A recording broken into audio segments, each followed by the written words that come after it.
इस समय ना संविधान खतरे में है, ना लोकतंत्र खतरे में है।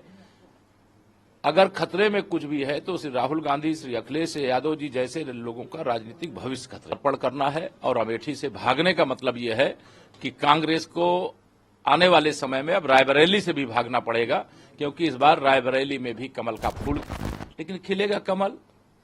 साइकिल पंचर होगी और हाथ का पंजा जनता मरोड़ देगी और कमल खिला करके माननीय नरेंद्र मोदी जी को तीसरी बार देश का प्रधानमंत्री बनाएगी। देखिए, कांग्रेस और इंडी गठबंधन की बिना चुनाव लड़े पराजय स्वीकार करना है, आत्मसमर्पण करना है। और अमेठी से भागने का मतलब यह है कि कांग्रेस को आने वाले समय में अब रायबरेली से भी भागना पड़ेगा, क्योंकि इस बार रायबरेली में भी कमल का फूल खिलेगा। अमेठी में खिल चुका है। मैं पहले भी कह रहा था, श्री राहुल गांधी जी और गांधी फैमिली को साहस नहीं हो रहा है अमेठी रायबरेली लड़ने का, लेकिन किसी ने समझाया होगा कि श्रीमती सोनिया गांधी जी पिछली बार इतने वोटों से जीत गई थी, इसलिए तुम अमेठी मत जाओ, रायबरेली चलो।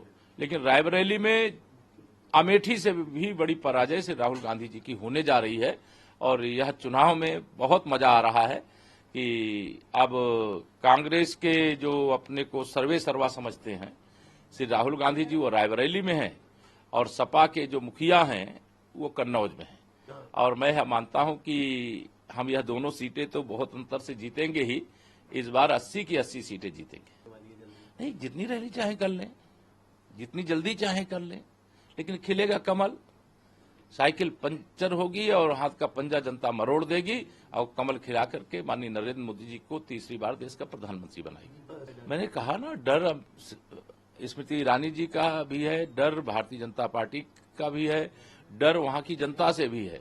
और उनको ये मालूम नहीं है कि जिस स्थिति में वो 2019 में अमेठी से हार करके गए थे, उससे भी खराब स्थिति कांग्रेस पार्टी की इस समय रायबरेली में हो चुकी है। देखिए, माननीय नरेंद्र मोदी जी के नेतृत्व में जब देश में बहुमत हमें मिला, तो मेरे आदरणीय प्रधानमंत्री जी जब संसद भवन में प्रवेश किए तो सबसे पहले संसद भवन को माथा लगा करके, जैसे मंदिर को में प्रवेश करने से पहले लोग प्रणाम करते हैं, वैसे लोकतंत्र के मंदिर को उन्होंने प्रणाम किया। संविधान को अपना सबसे बड़ा ग्रंथ बताया। इस समय ना संविधान खतरे में है, ना लोकतंत्र खतरे में है।